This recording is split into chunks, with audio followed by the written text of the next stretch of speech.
Ja, es ist Pfingsten, der Feiertag des Heiligen Geistes, wo wir uns erinnern, dass der Heilige Geist ausgegossen wurde. Ich liebe den Heiligen Geist. Ich finde ihn so cool. Er hat mich schon, als ich klein war, berührt und zu Gott hingezogen. Der Heilige Geist hat in mir eine Neugeburt bewirkt und ich bin ein Kind Gottes geworden. Der Heilige Geist war da, alle diese Momente im Leben. Ich erinnere mich, als ich Teenager war, als ich Liebeskummer hatte, hat der Heilige Geist mich getröstet. Als ich im Missionseinsatz gegangen bin nach Senegal, habe ich Momente erlebt, wo ich so diese Einsamkeit tief gespürt habe, wo ich mich plötzlich so verlassen fühlte. Und der Heilige Geist war da und er hat mich gestärkt und hat mich ermutigt. Und dann erlebe ich den Heiligen Geist, wie er einfach tagtäglich mit mir ist und mir immer wieder neu auf ganz unterschiedliche Art und Weise begegnet. Ich erlebe den Heiligen Geist, als ich in diesem Haus der Stille war im Wildberg und immer wieder gebetet habe, auch um die Gabe der Sprachenrede und plötzlich, wie er mir sie schenkt.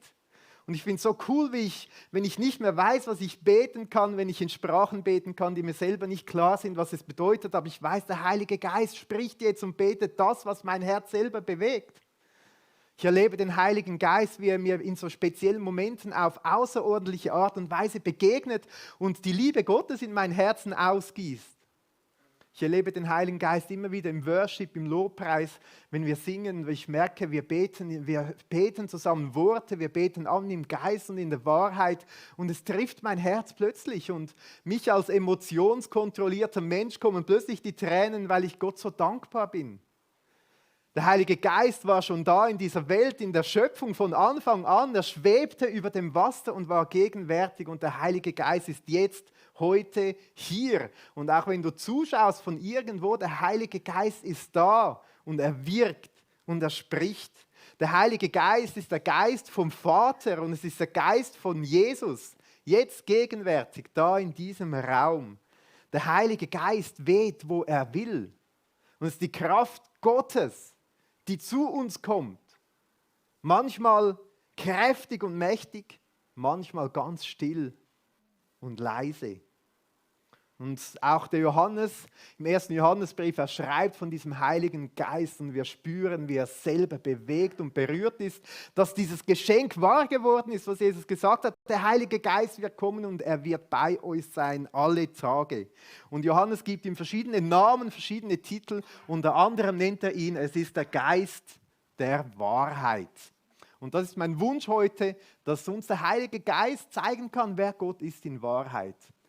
Und ich bitte dich, guter Vater im Himmel, dass du jetzt hier durch deinen Heiligen Geist wirkst. Und dass du uns ja mehr Wahrheit zeigst über uns selber, wer wir sind in dir, Gott. Und dass du uns auch mehr Wahrheit darüber zeigst, wer Jesus Christus ist. Dass wir mehr davon erfahren und verstehen und erkennen dürfen. Amen. Es ist ja ganz spannend, wenn wir im 1. Johannesbrief lesen, dann begegnet uns wirklich dieses Wort, der Geist der Wahrheit. Und wir merken, Johannes hat diese Bezeichnung vom Heiligen Geist. Der Heilige Geist hat ja verschiedene Bezeichnungen und Titel, aber diese Bezeichnung hat offensichtlich dem Johannes viel bedeutet.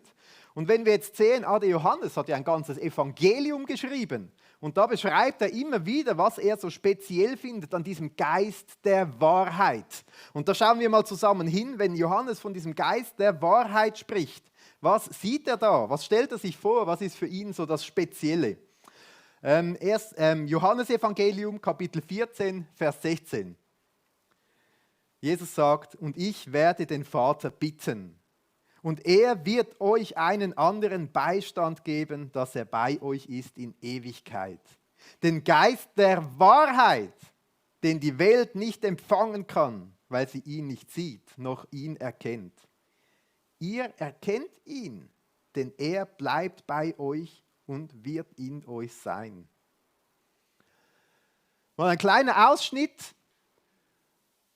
Johannes nennt den Heiligen Geist hier auch Beistand oder Fürsprecher oder Tröster, wie man das auch übersetzen könnte. Ein anderer Titel für den Heiligen Geist, und ich finde es so schön, es zeigt einfach, der Heilige Geist ist für uns. Wie gut ist er nicht gegen uns? Er ist für uns. Und dann nennt er ihn eben auch Geist der Wahrheit. Und ich habe 7 so typische Merkmale, der diesen Geist der Wahrheit, was in diesem Titel drinsteckt, was wir hier erkennen können. Das erste ist, Johannes sagt, dieser Geist wird in euch sein. Also es ist ein Geist, der in den Menschen lebt. Und es ist auch interessant, wie krass Johannes hier eine Unterscheidung hineinbringt. Er sagt, der natürliche Mensch, der auf diese Welt kommt, ist auf die Welt ausgerichtet. Er lebt in der Welt, er hört von der Welt, er hat die Perspektive in der Welt hinein und das ist am Schluss auch das Ziel. Und er sagt, aber es gibt eine viel größere Perspektive. Es gibt die Perspektive zu Gott, die Perspektive auf Gott hin, in den Himmel hin. Das sind die Kinder nicht dieser Welt, sondern die Kinder Gottes. Und wer mit dieser Perspektive lebt, wer zu Gott kommt, mit ihm unterwegs ist, der hat nicht diesen Geist dieser Welt, sondern hat den Geist der Wahrheit. Der Geist, der wird dann in ihm bleiben. In der Übersetzung, die wir vorhin gehört haben, heißt es, in euch Christen ist dieser Geist der Wahrheit. Und ich finde das schon eine erste ganz spannender Punkt. Der Heilige Geist zeigt uns, wer ist Jesus, wer sind wir? Und wir merken plötzlich, ich als Mensch bin so auf diese Welt ausgerichtet, ich kann eigentlich gar nicht zu Gott kommen. So eine erste Erkenntnis, die der Heilige Geist bewirkt. Und dann merke ich plötzlich, wer Jesus ist, dass es ja so gut ist, dass dieser Jesus gekommen ist auf diese Welt, dass er am Kreuz gestorben ist, dass er meine Schuld, meine Sünde, all das, was mich von Gott trennt, auf sich genommen hat. Ich darf ihm das abgeben, diesem Jesus, und darf seine Vergebung annehmen und werde ein Kind Gottes. Die Bibel beschreibt das als eine geistliche Neugeburt, eine Geburt im Geist. Etwas, was der Heilige Geist bewirkt. Und ich werde nicht mehr ein Kind von dieser Welt, sondern ein Kind von Gott. Und der Heilige Geist, der Geist der Wahrheit ist in mir. Und etwas Zweites, was hier dann klar wird, er bleibt in mir. Ein Geist, der bleibt. Manchmal fragen wir uns ja, jetzt bin ich ein Kind von Gott, ich spüre den Heiligen Geist sogar nicht. Ist er denn überhaupt da? Oder ist er wieder gegangen? Oder plötzlich macht man Dinge im Leben, wo man selber genau weiß, das war jetzt nicht so gut, das ist etwas, das gefällt Gott nicht, macht irgendwelche Sünden oder so und denkt, das trennt mich jetzt von Gott, jetzt ist der Heilige Geist wieder ausgezogen oder was? Aber Johannes sagt, der Geist der Wahrheit, er bleibt in euch. Er bleibt in euch. Er geht nicht einfach wieder weg. Dann lesen wir weiter, Johannes 15, ein Kapitel später, was Johannes hier über diesen Geist der Wahrheit schreibt. Wenn der Beistand gekommen ist, den ich von dem Vater senden werde, der Geist der Wahrheit, der von dem Vater ausgeht, so wird der von mir zeugen. Also ist ein Geist, der Geist der Wahrheit. Jesus sendet ihn vom Vater her. Der Geist kommt von Jesus und der Geist kommt vom Vater. Was wir hier auch sehen, was dieser Geist der Wahrheit macht, was spezifisch für ihn ist, er zeugt von Jesus, also er bezeugt Jesus und das ist ja das krasse erste Wunder, was eigentlich jeder Christ erlebt, wenn plötzlich merkt, wer Jesus wirklich ist. Hat das Zeugnis durch den Geist der Wahrheit verstanden, was Jesus ist, was er getan hat. Und dann zeugt er aber auch von Jesus, indem wir immer mehr verstehen dürfen, wer dieser Jesus überhaupt ist. Und ich denke mal, so diese Reise, wo wir unterwegs sind im Leben, wer ist Jesus eigentlich? Ich meine, das sprengt ja unser Verstand. Da platzt unser Herz. Das ist eine Reise, die hört niemals auf. Und wir können bis wir im hohen Alter irgendwann sterben müssen, können wir immer tiefer und mehr verstehen, wer ist eigentlich dieser Jesus. Und von diesem Jesus zeugt uns der Heilige Geist. Wir lesen, was im Kapitel 16 dann steht über diesen Geist der Wahrheit. Da sagt Jesus, noch vieles habe ich euch zu sagen, aber ihr könnt es jetzt nicht tragen. Das ist schon noch interessant, oder? Jesus spricht zu den Jüngern, hat ihnen so gute Nachrichten vom Himmel. Er sagt, ich kann euch nicht alles aufs Mal sagen, muss eins, schön Schritt für Schritt. Ihr würdet es im Moment gar nicht ertragen. Dann lehrt er sie, wenn aber jener, der Geist der Wahrheit gekommen ist, wird er euch in die ganze Wahrheit leiten. Denn er wird nicht aus sich selbst reden, sondern was er hören wird, wird er reden und das Kommende wird er euch verkündigen. Er wird mich verherrlichen, denn von dem meinen wird er nehmen und euch verkündigen. So was wir hier lernen über diesen Geist der Wahrheit, ist so dieser Satz, er wird euch in die ganze Wahrheit leiten, Schritt für Schritt immer mehr. Es ist eigentlich ein Weg, den er mit uns unterwegs ist. Schritt für Schritt werden wir immer mehr erkennen, wer Gott ist. Jesus war ja da und hätte den Jüngern alles sagen können, aber er hat schon dort gesagt, es ist jetzt zu viel. Und ich weiß nicht, wie es dir geht, wenn du auf einmal die ganze Herrlichkeit von Jesus sehen würdest, es wäre zu viel. Und der Heilige Geist leitet uns Schritt für Schritt immer mehr davon zu erkennen. Und dieses kleine Wort, was hier steht, möchte ich schon noch speziell betonen, er leitet uns. Er leitet uns. Der Heilige Geist ist ein Geist, der in die Wahrheit hineinleitet. Und das können wir jetzt auf mehrschichtiger Ebene verstehen und wir müssen uns bewusst sein, das ist gar keine neue Erfindung. Schon bevor Jesus gekommen ist im Alten Testament, haben die Leute davon gesprochen. Im Psalm 143,10 heißt es, da betet der Beter, dein guter Geist leite mich.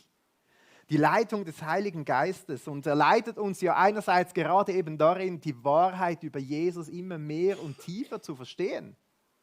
Wer Jesus überhaupt ist. Er leitet uns in der Wahrheit über uns selbst. Ich denke, das ist manchmal ein Punkt, der uns etwas auch schmerzen kann. Oder? Wenn wir denken, ja, ich mache alles gut, ich bin der Superheld und weiß auch nicht was. Und plötzlich zeigt mir der Heilige Geist etwas, was nicht ganz in Ordnung ist.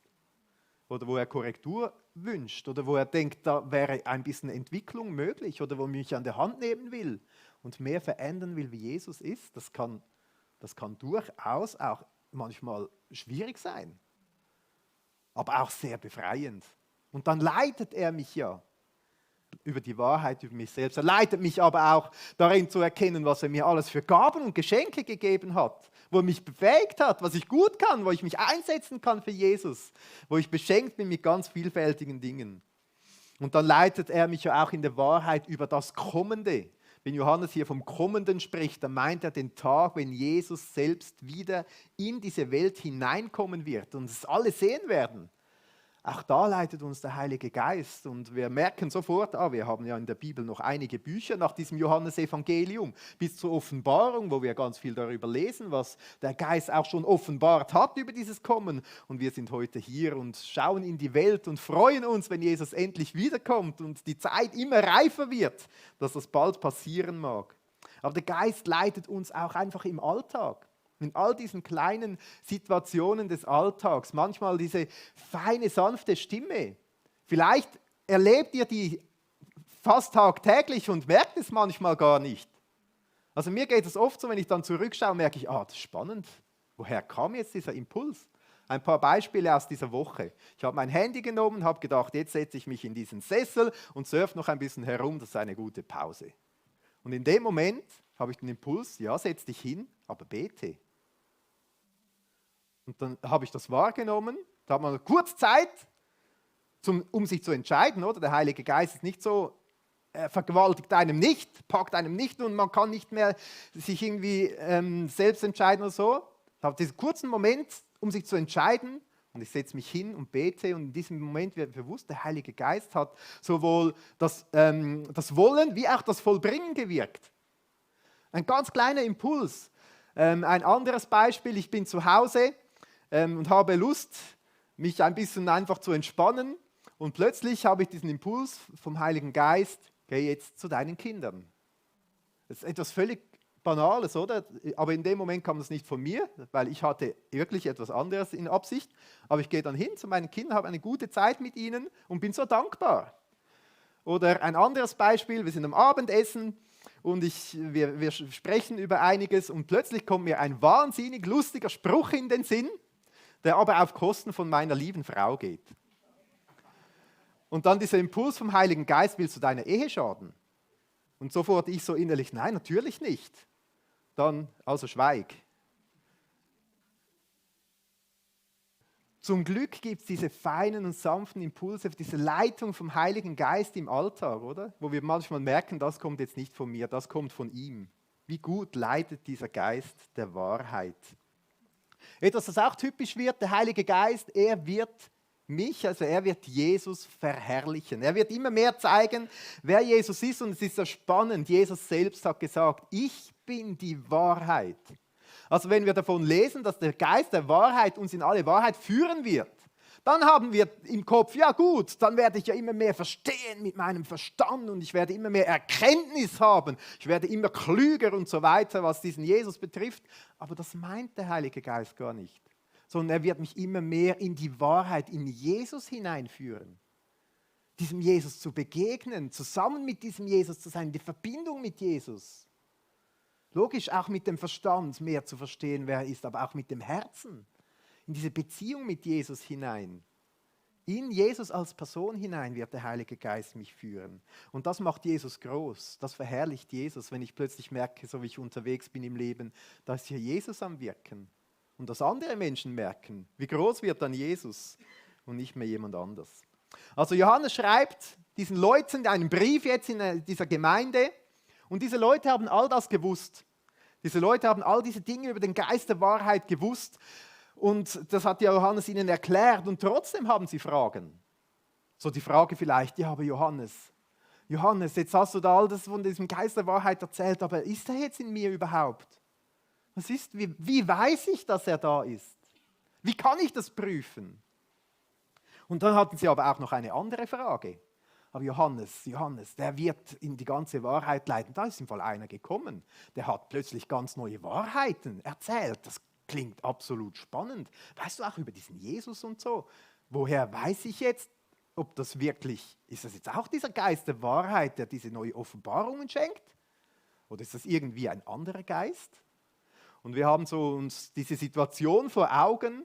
Damals waren das wahrscheinlich vor allem im Umfeld von diesen Leuten dort, also die Juden, die gläubigen, stark gläubigen Juden, die haben Sachen über Jesus gesagt, die waren natürlich anders als das, was der Apostel Johannes gelehrt hat. Die haben plötzlich andere Dinge gesehen und das ist bis heute ja so, oder? Wenn wir überlegen, was lehren Juden über Jesus Christus, ist es etwas anderes, als wir in der Bibel lesen. Ein Zitat aus diesem dicken Kommentar, der wir schon vorgestellt bekommen haben, von Jörg Buchecker zum 1. Johannesbrief, historisch-theologische Auslegung. Er schreibt ein Beispiel dort, und zwar, moderne jüdische Gelehrte lehnen den Gedanken ab, dass Gott ein Mensch werden könnte. Vor allem aber sehen sie keinen Platz, keine Notwendigkeit für das Sterben des jüdischen Messias Ben David, also Sohn Davids, zur Erfüllung seiner Mission. Und daher hat das Blutvergießen seiner Lebenshingabe keine sühnende Wirkung für unsere Sünden. Also damals hat das die Leute gehörig durcheinander gebracht, was da die frommen Juden, die Gelehrten sagten über diesen Jesus. Was ist das jetzt? Woher kommt das? Ist es auch vom Geist der Wahrheit inspiriert oder nicht? Was machen wir damit? Ich weiß nicht, ob es euch auch gerade so ein bisschen durcheinander bringt. Es gab ja in der oder in der Weltgeschichte, sage ich jetzt mal, dann verschiedene so Etappen. Einige Jahrhunderte nach Jesus kam ja plötzlich dieser Prophet, der Mohammed, oder? Der hat auch über Jesus gelehrt. Der kam plötzlich und sagte, ich habe auch ein paar Erleuchtungen über diesen Jesus im Fall. Da habe ich auch etwas, ja, muss mal hören. Auch kurzes Zitat aus diesem Buch. Auch für den Islam, Koran, ist das Leiden Jesu der Hauptgrund, in ihm keinen Sohn Gottes sehen zu können, da dies die Unverletzbarkeit Gottes in Frage stellen würde. Ja, ist es das eine neue Erleuchtung vom Himmel? Oder woher kommt die dann? Vielleicht sitzt du jetzt hier und sagst, ja, bringt mich jetzt nicht gerade durcheinander, das wühlt mich jetzt nicht so auf. Aber ich habe mir mal überlegt, wenn wir heute auf YouTube gehen und irgendwelche Videos schauen, Predigt über Jesus zum Beispiel, oder? Kann man mal eingeben. Da kommen ja ganz unterschiedliche Dinge. Und da fragen wir manchmal uns auch, ja, woher kommt denn das? Was soll denn das? Ist es das eine neue Erleuchtung, eine neue Offenbarung? Das klingt ja spannend. Oder auch nicht. Manchmal haben wir so ein komisches Gefühl und denken uns, ja, ist jetzt das wahr oder auch nicht? Ein Beispiel eines christlichen Theologen, ist gerade vor kurzem gestorben, war Professor für Neues Testament an der Theologischen Fakultät Uni Göttingen. Gerd Lüdemann, ich zitiere von ihm höchstpersönlich, aus der Vision eines Gestorbenen folgerten Christen irrtümlich, dass diese Person leiblich auferweckt worden war. Aber Jesus wurde gar nicht von den Toten auferweckt, sein Leichnam verweste. Die Auferstehung Jesu ist frommer Betrug, sodass der Schluss unausweichlich wird. Die Kirchen beten seit 2000 Jahren einen Toten an. Das sagt ein Christ. Ich bin Christ, hört mal, was ich Neues über Jesus erfunden habe. Und in allen Facetten hören wir immer wieder Dinge, die auch uns verunsichern können. Ja, was hat er für eine Erkenntnis? Woher kommt das? Ist jetzt das gut oder schlecht? Wie finde ich das heraus? Ist das vom Geist der Wahrheit inspiriert? Oder von einem anderen Geist? Also diese Frage, die die Leute damals beschäftigt hat, die ist heute hochaktuell. Ich denke, wie viel wir auf YouTube oder irgendwo schauen und hören, wie prüfen wir, was ist jetzt gut und was ist nicht gut? Und genau diese Frage, auf diese ist Johannes eingegangen und hat darauf geantwortet. Wir lesen diese paar Verse, das ist im 1. Johannes 4, wo er über diesen Geist der Wahrheit schreibt. Er beginnt so schön, Geliebte. Er hat diese Leute einfach unglaublich gern, das finde ich so wohltuend. Geliebte, glaubt nicht jedem Geist, sondern prüft die Geister, ob sie aus Gott sind. Denn viele falsche Propheten sind in die Welt hinausgegangen. Also Johannes sagt, seid ein bisschen schlau, glaubt nicht einfach alles, was ihr irgendwo hört, sondern prüft. Es gibt verschiedene Geister. Es gibt den Geist der Wahrheit, der von Jesus zeugt, der Jesus verherrlicht. Aber es gibt auch andere Geister, die andere Absichten, andere Ziele haben. Und manchmal kann das ganz verwirrend oder herausfordernd sein, herauszufinden, ja, welcher ist es jetzt? Woher kommt es jetzt? Und wenn hier Johannes schreibt, prüft sie. Das Wort bei prüfen, das steht in einer Zeitform im Altgriechischen, das ist sehr spannend. Das bedeutet, dass man das immer wieder tun soll. Können wir überlegen, wieso ist das so wichtig, dass man das immer wieder macht? Man muss einmal prüfen, das ist erledigt für immer. Aber wir haben ja immer wieder Impulse von überall. Müssen wir prüfen. Ich hoffe, ihr prüft auch ein bisschen da im Verstand mit der Bibel, was ihr hier hört. Wenn ihr jetzt hier diesen Livestream hört, ja, ist das jetzt gut? Und wenn ja, was bedeutet das für mich? Wenn nein, besser abschalten. Aber prüfen ist so etwas Wichtiges und soll immer wieder geschehen, weil Jesus hat ja selbst schon gewarnt. Achtung, es werden Leute kommen, die erzählen irgendeinen Blödsinn, die erzählen Dinge, die nicht stimmen, aber es klingt so gut. Deshalb seid wachsam und prüft, was ihr alles hört.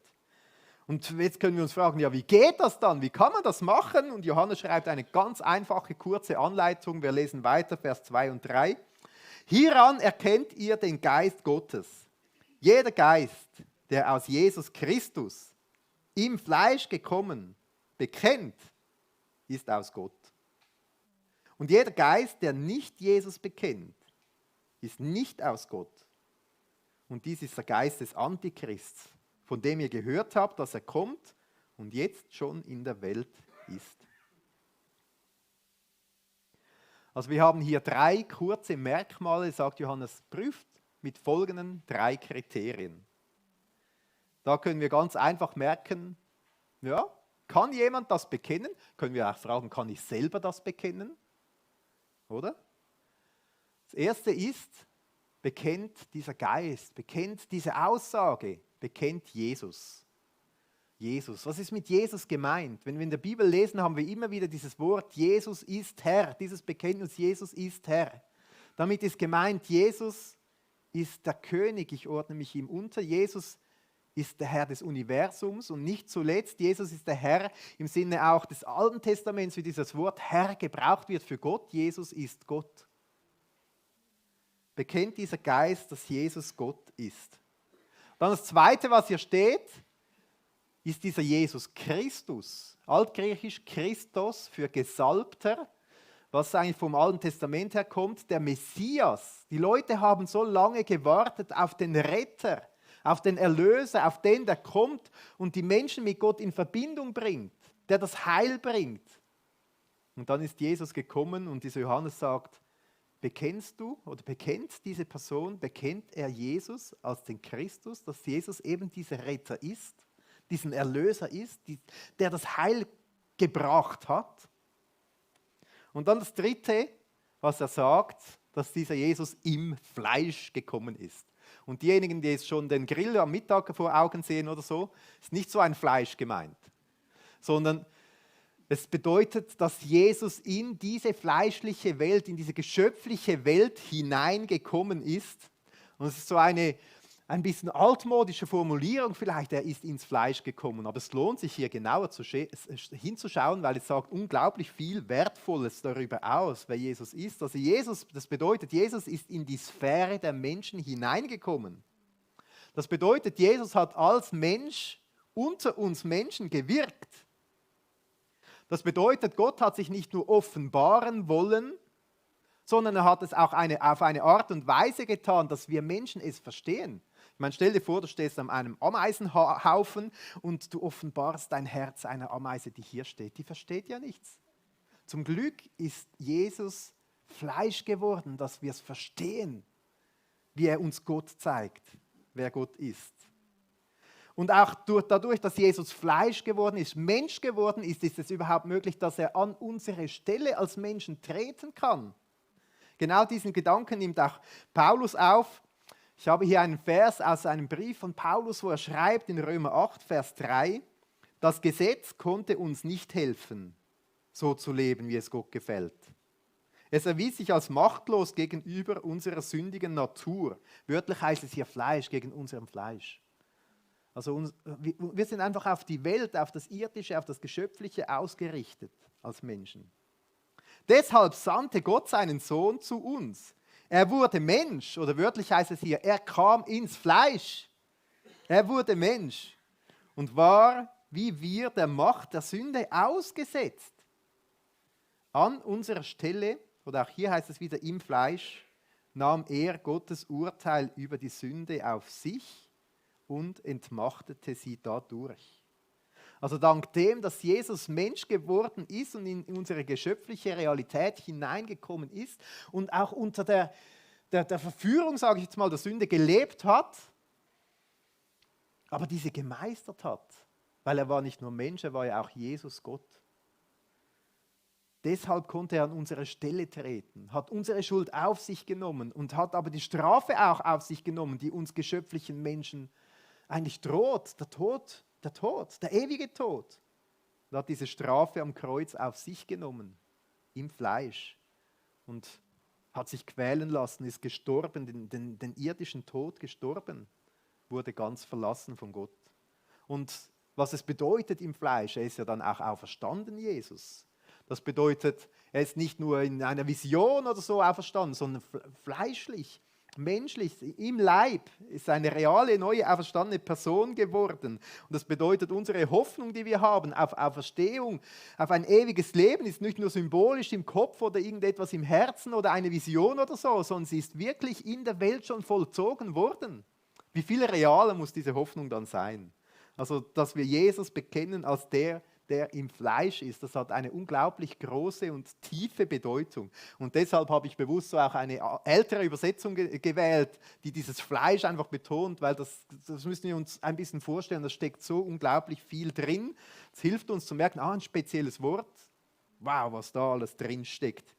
Und dann gibt es ja auch diesen gegenteiligen Beweis quasi, dass dieser Johannes sagt, ja, und wer Jesus nicht in dieser Art und Weise bekennt, dann ist etwas, das kommt nicht von Gott, das kommt nicht von diesem Geist der Weisheit. Das zeigt uns nicht, wer Jesus wirklich ist, sondern das will uns ein falsches Bild, ein Bild zeigen, das eigentlich in die Irre führt. Und er braucht hier sogar das Wort, es ist vom Antichristen geprägt. Wenn ihr das genauer wissen wollt, dann müsst ihr nochmals reinhören beim Bible Study, das wir gehabt haben mit Anja.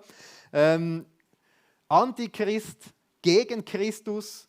Es ist einfach gegen Christus und kommt ursprünglich dann von diesem einen endgültigen Antichristen, der Teufel ist. Also es ist eine Prüfung, die wir machen können. Kommt das von Jesus? Zeugt das von Jesus als Gott? Zeugt das von Jesus als der Retter, der Heilsbringer? Zeugt das von dem Jesus, der Mensch geworden ist, am Kreuz real gestorben, auferstanden ist und wiederkommen wird? Können wir uns selbst fragen, habe ich diesen Heiligen Geist in mir? Kann ich das mit ganzem Herzen bekennen?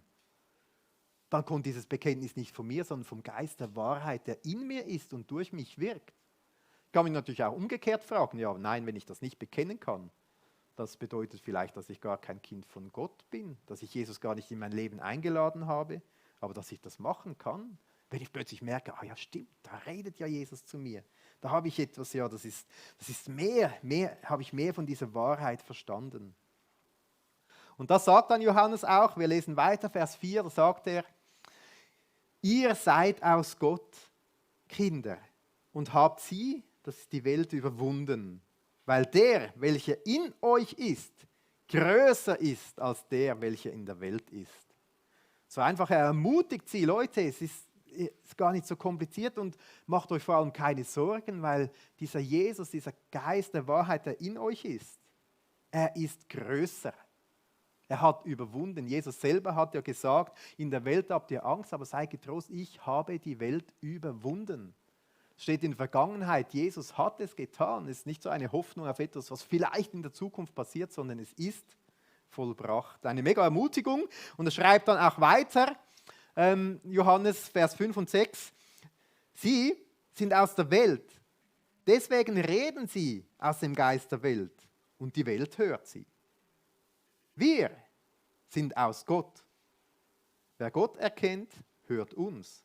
Wer nicht aus Gott ist, hört uns nicht. Hieraus erkennen wir den Geist der Wahrheit und den Geist des Irrtums.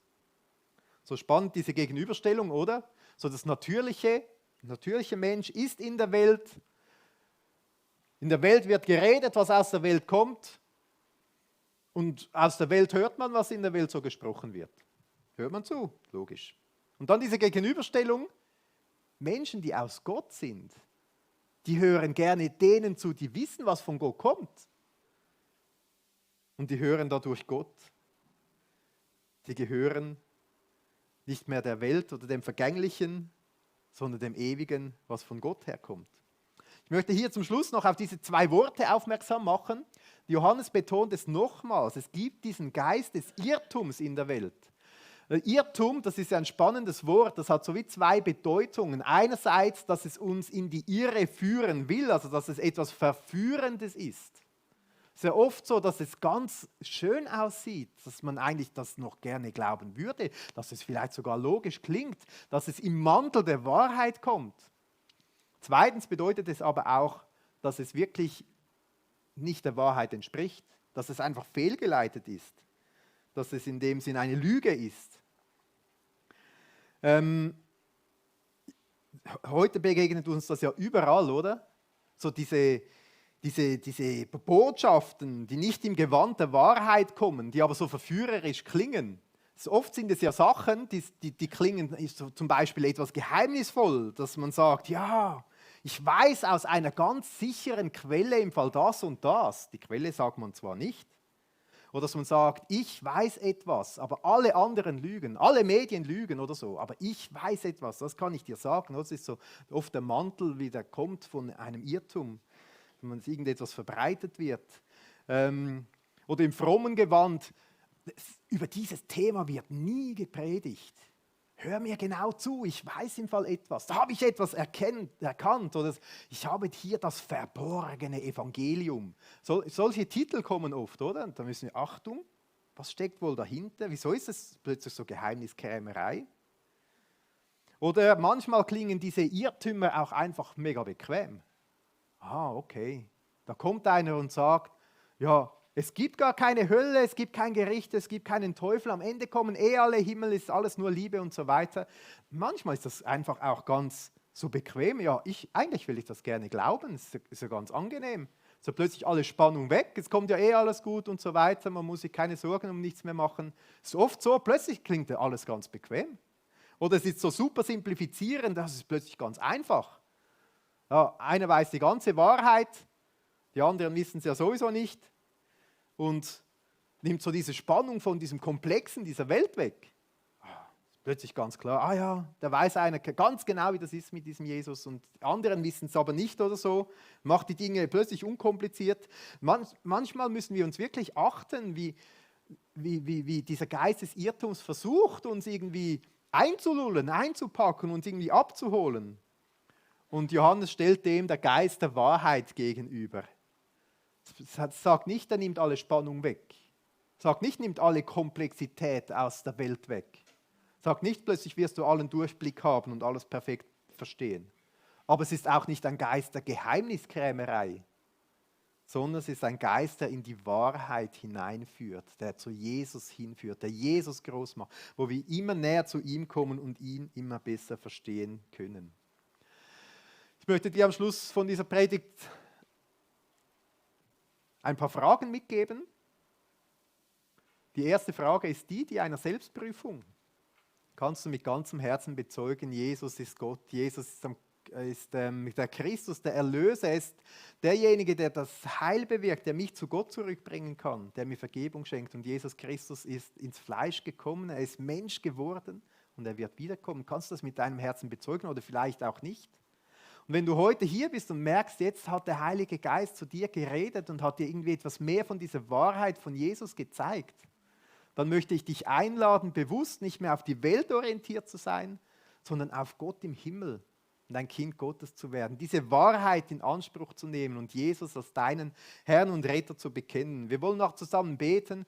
Das ist eines von diesen Gebeten, das wir beten wollen, wenn du Jesus so bewusst in dein Leben einladen willst und sagen, ich will diese Wahrheit für mich in Anspruch nehmen und will das auch bekennen. Ich will ein Kind von Gott sein. Ich will hören, was von Gott kommt. Diesen Geist der Wahrheit haben, dann ist das eine Einladung für dich, heute ein Kind von Gott zu werden.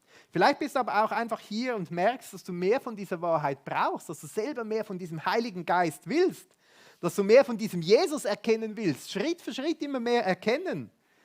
Jesus selber hat gesagt, wenn ihr Menschen in dieser Welt ausgerichtet schon böse seid, aber ihr euren Kindern Gutes gebt, wie viel mehr wird der Vater im Himmel euch den Heiligen Geist geben, wenn ihr darum bittet. Wir dürfen Gott bitten, dass er uns einfach in uns mehr Raum schafft für den Heiligen Geist. Und Paulus, er schreibt im Epheserbrief, lasst euch viel mehr vom Geist Gottes erfüllen.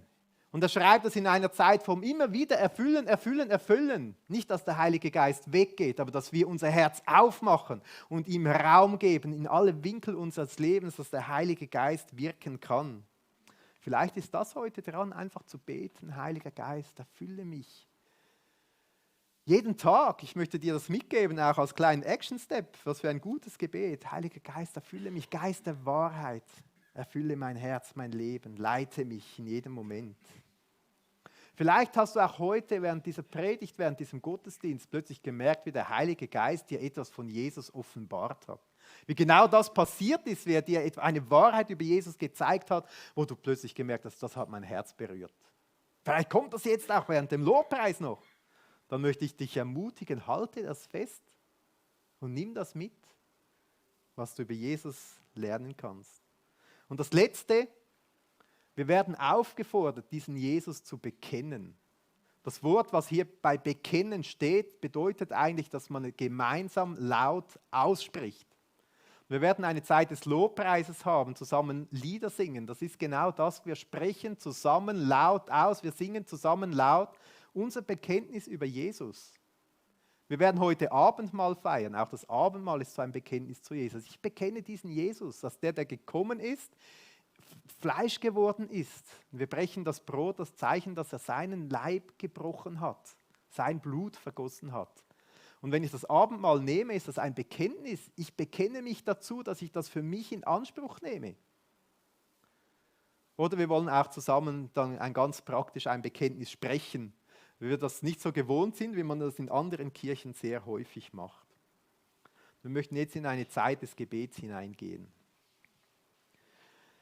Danke, guter Vater, für deinen Heiligen Geist, für deinen Geist der Wahrheit. Er zeigt uns die Wahrheit über uns, wer wir sind, dass wir dich, Jesus, brauchen und dass wir geliebt sind von dir. Und er zeigt uns die Wahrheit über dich, wer du bist, Jesus. Dass du am Kreuz alles vollbracht hast, damit wir versöhnt sein können mit Gott und damit du dein Reich aufrichtest auf dieser Welt. Und ich habe das vorhin gesagt, vielleicht ist jemand hier, der in einem Gebet einfach Jesus ins Leben aufnehmen möchte und nicht mehr auf diese Welt orientiert sein will, sondern auf Gott im Himmel. Dann habe ich hier ein Gebet, das ist eingeblendet. Wenn man im Livestream ist, kann man Pause drücken, das mal genau anschauen.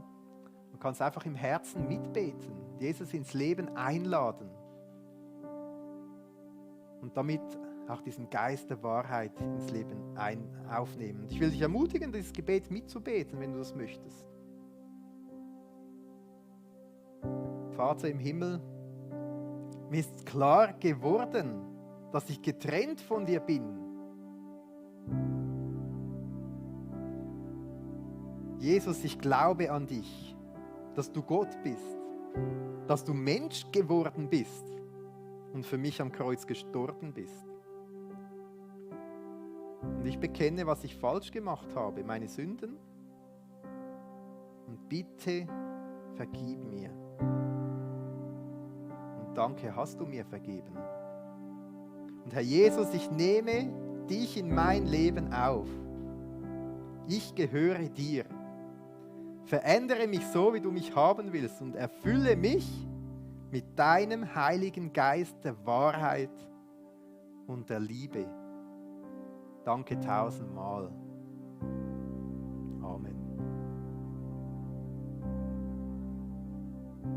Wenn du hier bist oder im Livestream bist und dieses Gebet zum ersten Mal gebetet hast, will ich dich ermutigen, nachher auf mich oder jemanden zuzukommen, dem du vertraust, oder Kontakt aufzunehmen und davon zu erzählen, dass wir dir zeigen können, was es bedeutet, als Kind Gottes unterwegs zu sein und zu leben. Ich habe aber auch ein zweites Gebet, weil wir dürfen zum Vater kommen und ihm bitten um den Heiligen Geist. Und wir brauchen und wollen mehr von diesem Geist der Wahrheit, der uns immer mehr zeigt, wer Jesus ist, was Jesus getan hat, wie herrlich Jesus ist, der Jesus herrlich macht in unserem Leben und durch uns. Und ich möchte das beten mit den Worten aus dem Epheser 1, ab Vers 17. Ich bitte den Gott unseres Herrn Jesus Christus, dem Vater, dem alle Herrlichkeit gehört, bitte ich darum, euch durch seinen Geist Weisheit und Einblick zu geben, sodass ihr ihn und seinen Plan immer besser erkennt. Er öffne euch die Augen, damit ihr seht, wozu ihr berufen seid, worauf ihr hoffen könnt und welches unvorstellbar reiche Erbe auf alle wartet, die zu Gott gehören. Ihr sollt erfahren, mit welcher unermesslich großen Kraft Gott in uns ist, uns, den Glaubenden, wirkt. Es ist die Auferstehungskraft. Amen.